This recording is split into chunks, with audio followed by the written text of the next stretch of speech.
ওই আমি শুধু সরকারি চাকরি করলে করবো, নাহলে করবো না, এই মেন্টালিটি থেকে দূরে আসতে বলো।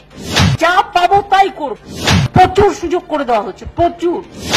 সরকারি চাকরির দিন শেষ, যা পাচ্ছে তাই করুক। রাজ্যের বেকারদের উদ্দেশ্যে পরামর্শ দিলেন মুখ্যমন্ত্রী।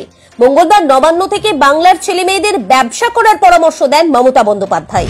কেউ যদি মনে করে আমি শুধু সরকারি ক্লার্কের কাজ করব আর কিছু করব না, ভুল।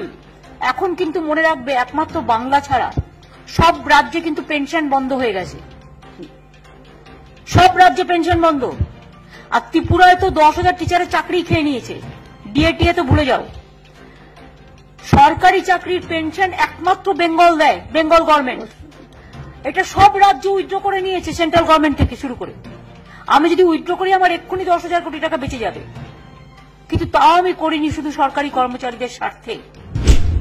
মুখ্যমন্ত্রীর কথাই, রাজ্যের বেকার যুবক যুবতীদের ব্যবসা করার জন্য সরকারের তরফে ঘর দেওয়া হলেও তারা তা নিতে রাজি হচ্ছে না। রাজ্যে কাঁচা পয়সা রয়েছে, অথচ তারা এর সুবিধা নিতে চাইছে না। বিকল্প রোজগারের জন্য কম্পিউটার স্কিল ডেভেলপমেন্টের উপর জোর দেওয়ার কথা বলেন মমতা। আমি তোমাদের বলি, ওদের বলো, বিভিন্ন জায়গায় যখন লোক নেওয়া হয় ওরা কম্পিউটারটা একটু শিখুক। স্কিল ট্রেনিং এ বলো কম্পিউটারটা শিখতে। কম্পিউটার প্রচুর আমাদের এখানে ইন্ডাস্ট্রি হচ্ছে। কম্পিউটার ট্রেনিং থেকে শুরু করে আরো স্কিল যা চলছে, যা করছে লোকে সেটাই বিক্রি হচ্ছে।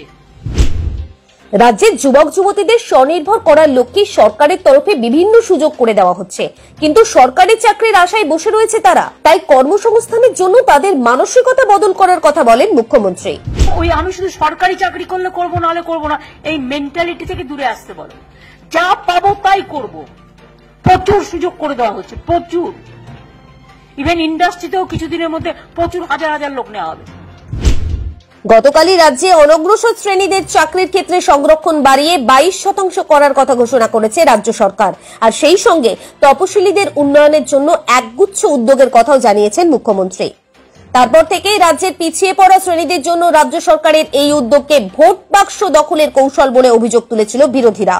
আর এবার রাজ্যের বেকার যুবক যুবতীদের সরকারি চাকরির আশায় বসে না থেকে ব্যবসা করার পরামর্শ দেওয়ায় মুখ্যমন্ত্রীর বিরোধিতায় নতুন করে অক্সিজেন পেয়েছে বিরোধী শিবির। রাজনৈতিক মহলের একাংশের দাবি, রাজ্যে শিক্ষক নিয়োগ সমস্যা নিয়ে এখনো জলঘোলা চলছে।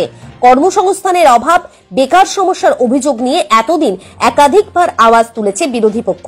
মুখ্যমন্ত্রীর মন্তব্যের পর সেটাই যেন প্রমাণিত হলো। ব্যুরো রিপোর্ট, আজ বিকেল।